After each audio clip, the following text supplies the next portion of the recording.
Olá, tudo bem? Mais uma vez, professor Valdecir aqui. Olha só, eu vou trazer aqui um conteúdo, tá? Eu mesmo iria reproduzir esse conteúdo, né? Eu digo reproduzir porque eu ia fazer uma pesquisa de algo que já foi discutido, foi levantado, né? E iria trazer aqui de forma, digamos assim, mastigada, né, para vocês. Porém, olha só, o conteúdo é um tanto delicado e vai mexer com certeza com algumas coisas que você acredita. Então, deixe seu like, se inscreva no canal, habilite as notificações, lá o famoso sininho, tá? Eu trouxe, né, estava fazendo uma pesquisa e trouxe aqui alguns vídeos, tá? E alguns desses vídeos, inclusive parte deles, é alguns conteúdos aí que tá até no YouTube. Eu vou procurar deixar o link desses vídeos originais também aqui embaixo, para que você acompanhe isso, tá? Mas como eu disse, por isso que se chama crença. E a crença é aquilo que te convence de alguma coisa. É aquilo que tu acredita, talvez sem ter comprovação, né? Pela ciência, você tem sem ter, talvez você nunca viu Deus, mas você tem a crença em Deus, né? E isso, a partir disso, é promovido uma fé dentro de ti, e essa fé que é promovida dentro de ti pode gerar aí uma cura em você, ou pode fazer com que você alcance tudo aquilo que você busca.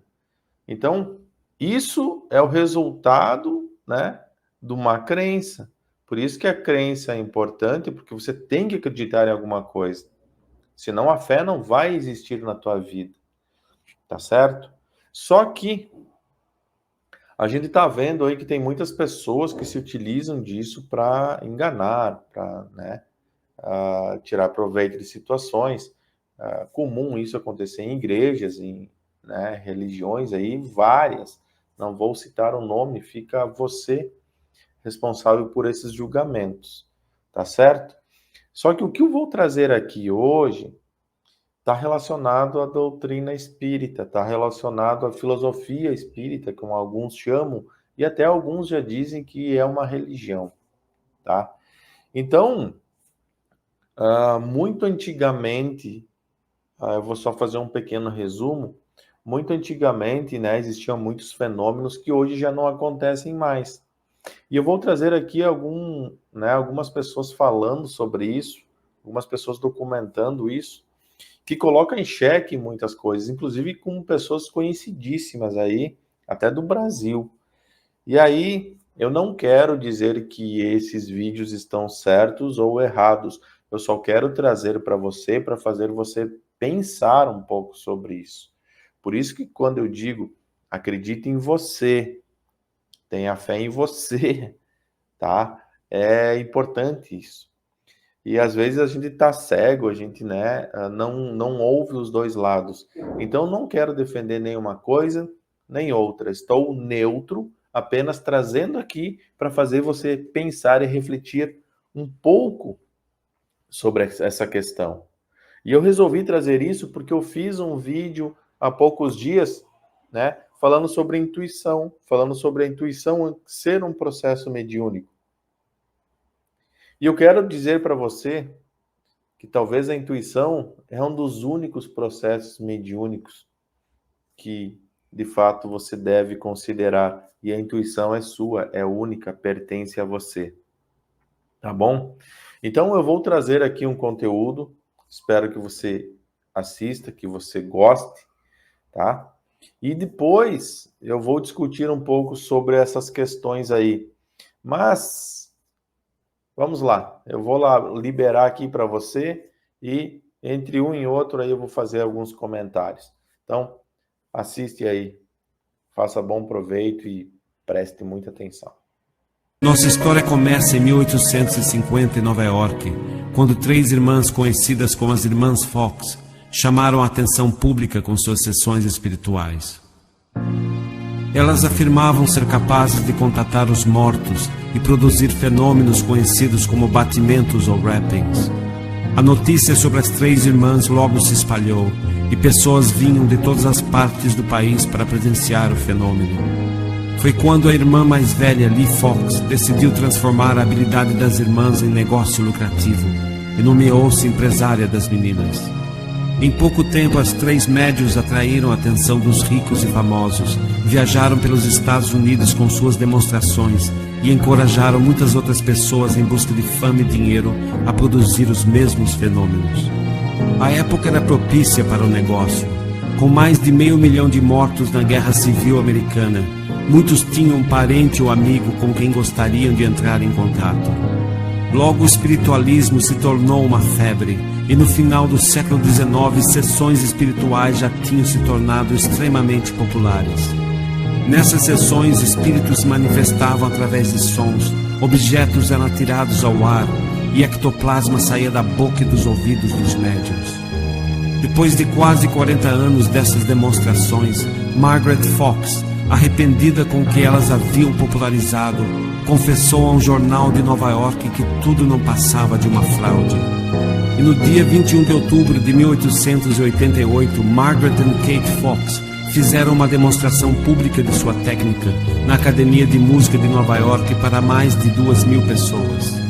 Mesmo com a confissão de Margaret e Kate e com a demonstração pública, o espiritualismo continuou a crescer nos Estados Unidos e na Europa.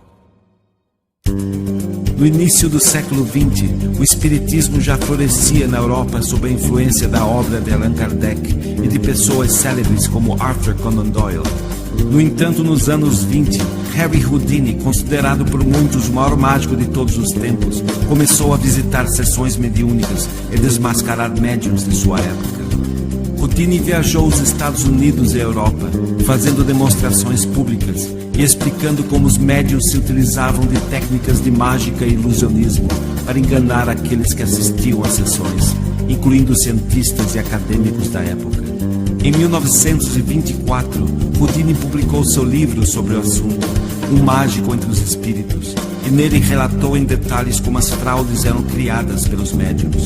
A tradição de Houdini é hoje seguida pelo mágico James Randi, criador da Fundação Educacional James Randi, que oferece um prêmio de $1 milhão para qualquer pessoa que demonstrar, sob controle experimental, qualquer tipo de poder paranormal ou sobrenatural. E até hoje, nenhum dos milhares de candidatos ao prêmio obteve sucesso em demonstrar seus poderes paranormais. Mesmo tendo sido desmascarado como fraude nos Estados Unidos e na Europa, o espiritismo chega ao Brasil em 1883 com o periódico Reformador e logo após, em 1884, com a criação da Federação Espírita Brasileira. Mas foi com o médium Chico Xavier e sua entrevista em 1971 ao programa Pinga Fogo da extinta TV Tupi que o espiritismo começa a crescer no Brasil. Mas o que pouco se fala sobre Chico Xavier é que no começo dos anos 60, este famoso médium participou de apresentações fraudulentas com a médium Otília Diogo. Fraudes reveladas na época pela revista O Cruzeiro. Nesta mesma época, Chico Xavier conheceu Valdo Vieira, que o alertou para o perigo de se envolver em truques tão fajutos e o aconselhou a continuar com a psicografia, um método muito mais sutil e difícil de ser desmascarado. Naquelas reuniões que faziam de efeito físico, não parecia que era uma fajuta dele. Tudo isso. Hoje eu falo que as coisas todas já passaram, é bom a gente clarear as coisas que a natureza humana não falha, né? Em 1958, Amaury Pena Xavier, sobrinho de Chico Xavier e médium com 50 livros publicados, foi à redação do periódico Diário de Minas, em Belo Horizonte, e confessou que suas mensagens, como também as mensagens de Chico Xavier, não passavam de fraudes. Segundo Amaury Pena, desde os 13 anos de idade, Chico Xavier o treinou para imitar o estilo de escritores famosos. Também revelou que Chico Xavier lia muito, conhecia muito bem as obras dos autores que psicografava, vivia estudando seus estilos e sabia imitá-los com grande habilidade. As ditas mensagens mediúnicas, podem ser classificadas em duas categorias. Ou são vagos discursos espirituais sem qualquer conteúdo, ou então trazem alguma informação sobre a vida do falecido. Essas informações são coletadas através de pequenas conversas com os parentes do falecido antes das sessões e logo após repassadas para o médium. Neste vídeo, Valdo Vieira revela como essas informações chegam aos médiums. Então eles mandavam, ó, o apelido dele é esse, a tia que ele gosta é essa, a madrinha dele, a Dindinha, é a fulana, ela mora assim, assim. Tudo para haver uma relação. O avô, que ele gostava muito, morreu no ano tal. Agora, eles mandavam essas cartas com tudo já mastigado para você colocar. Tudo é carta marcada, jogo de carta marcada. A mesma coisa aquelas mensagens que o Chico recebia. Você sabe que essas mensagens psicografadas da pessoa que morreu assim, eles mandam uma carta com os detalhes para a pessoa colocar na mensagem psicografada, né? O que mais me chama atenção na obra de Allan Kardec, obra supostamente ditada por espíritos de sabedoria, é a questão do éter universal e do fluido magnético ou fluido animal. Allan Kardec era um homem do século XIX e, portanto, assimilou a ciência de seu século. E não é de se espantar que os espíritos também assimilaram essa ciência e descreveram sua natureza e o mundo espiritual baseados nos enganos científicos dessa época. A ciência do século XIX ainda estava lutando para entender o fenômeno da eletricidade e do magnetismo. Muitos acreditavam erroneamente na existência de um fluido magnético, que alguns chamavam de fluido animal.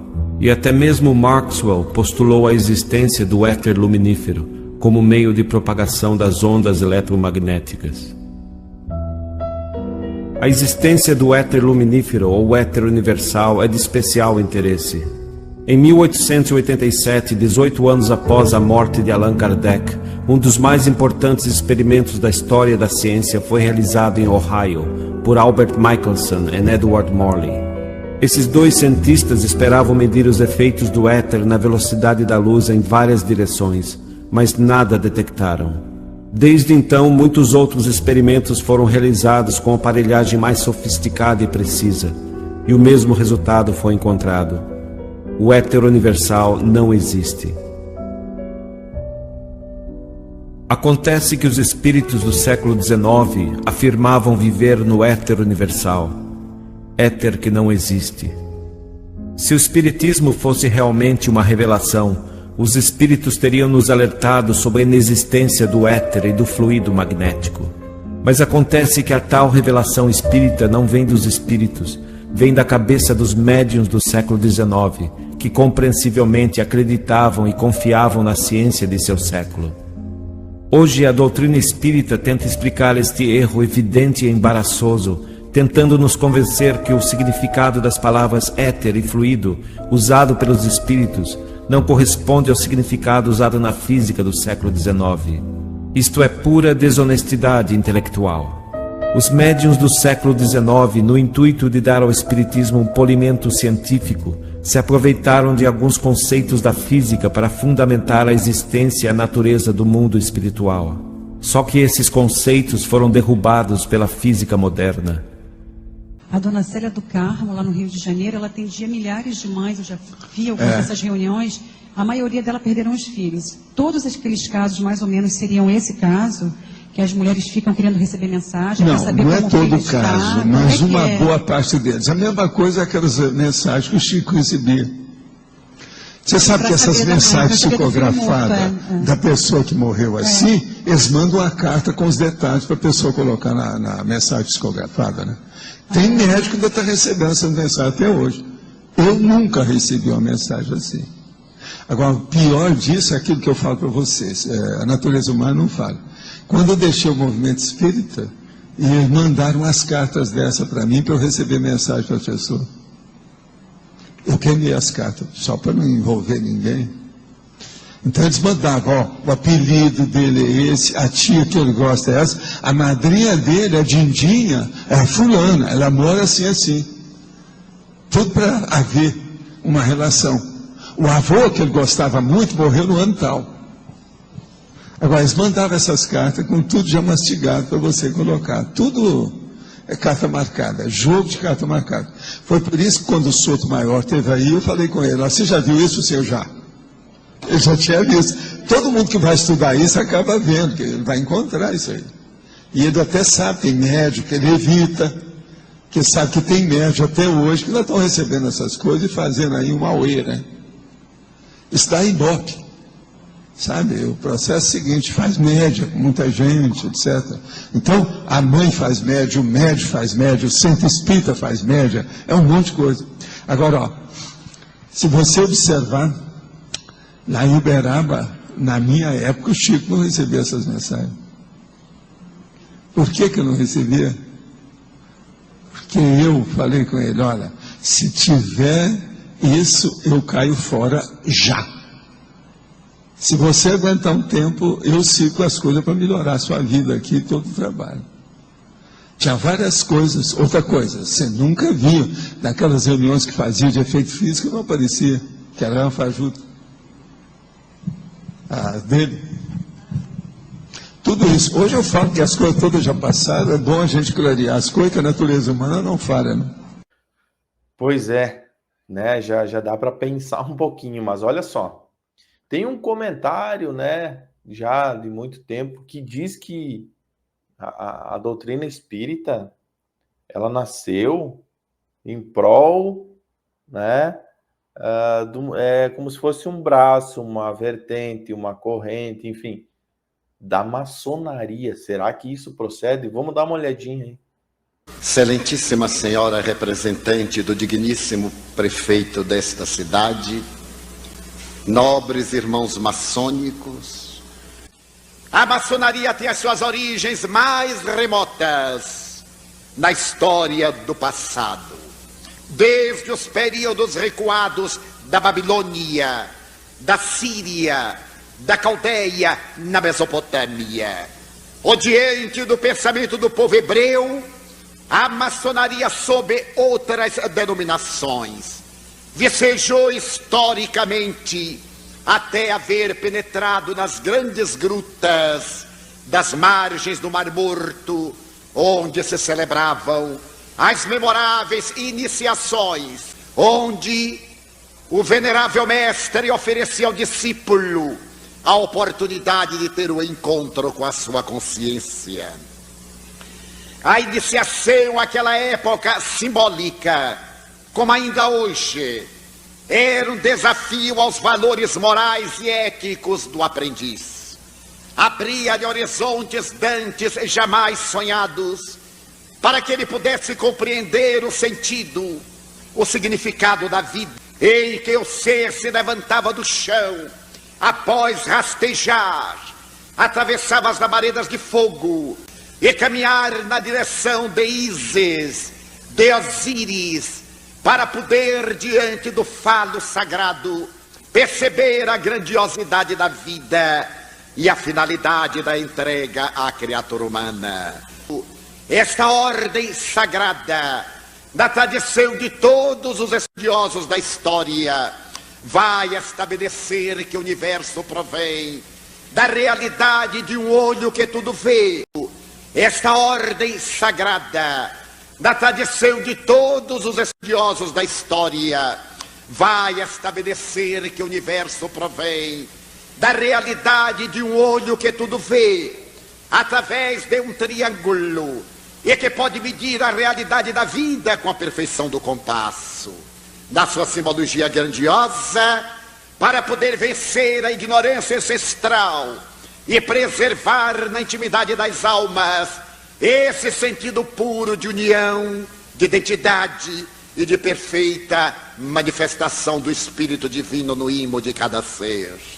Allan Kardec, o grande codificador da doutrina espírita, que foi considerado maçom, graças ao que foi encontrado na sua casa o comprovante de alguns dos instrumentos da maçonaria, que certamente lhe foram doados por amigos muito chegados, inclusive o avental, com que os maçons celebram o seu culto na intimidade dos seus templos.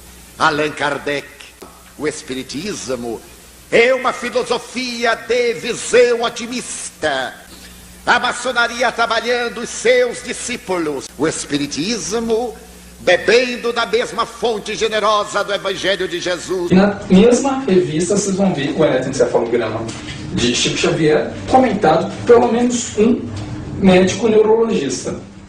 O Hamilton Ribeiro conseguiu um eletroencefalograma do médium, do Chico Xavier, e apresentou para um médico neurologista chamado Juvenal Guedes, sem informar ao médico que aquele eletroencefalograma pertencia a Chico Xavier. Essa aqui vai ser a resposta do Juvenal Guedes ao Hamilton Ribeiro ao analisar o eletroencefalograma. O eletroencefalograma é esse aqui. Está aqui um trecho dele, lógico, o eletroencefalograma é muito maior que isso. Então, a resposta do Juvenal Guedes é a seguinte: não é um eletro normal, absolutamente. Durante a ativação pela hiperpneia e pela psicografia, nota-se uma disritmia de origem subcortical com predominância nas regiões temporais do hemisfério esquerdo. Em miúdos, há uma descarga elétrica anormal produzida abaixo do córtex que se irradia ora à direita, ora à esquerda.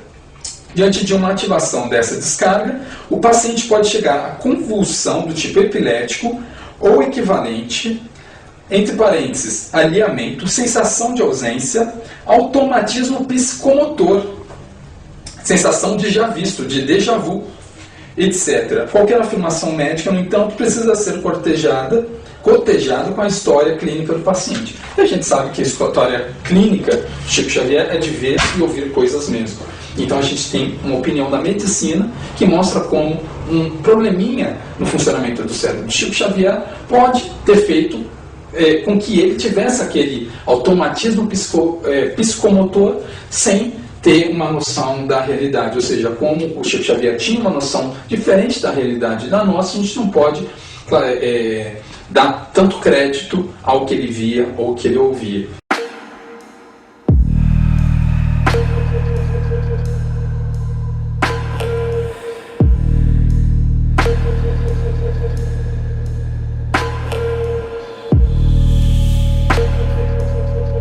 O ectoplasma vai ser criado, esse termo, o termo foi criado pelo Charles Richer. O Charles Richer, ele vai ganhar o Prêmio Nobel de Medicina em 1913. 10 anos depois, em 1923, ele vai lançar o seu livro Tratado de Metapsíquica. E ele era um grande estudioso da célula, então ele conhecia muito bem o citoplasma. E o citoplasma é gelatinoso, é viscoso. Ele vai utilizar esse termo, ectoplasma, baseado nos seus estudos da célula. O citoplasma é uma parte importantíssima da célula, onde estão ali as organelas e tal. Bom, o Charles Richer, então, vai dar o seu aval de cientista para o ectoplasma. Ele vai dizer que o ectoplasma existe. Ele fica muito amigo de uma médium italiana chamada Eusápia Palladino, uma médium que foi muito famosa. E uma das características da Eusápia era materializar o ectoplasma. Então ela fazia essa materialização e todo mundo ficava de queixo caído, inclusive o Charles Richer. Esse aval do Charles Richer ao ectoplasma vai fazer o ectoplasma entrar em alta. Os espiritualistas, os místicos, os esotéricos do mundo inteiro vão ficar ouriçadíssimos. Então todo mundo queria ver o ectoplasma. Mas fraude em cima de fraude, fraude em cima de fraude, os espíritos aos pouquinhos foram deixando a materialização do ectoplasma de lado, porque as fraudes estavam sendo descobertas uma atrás da outra.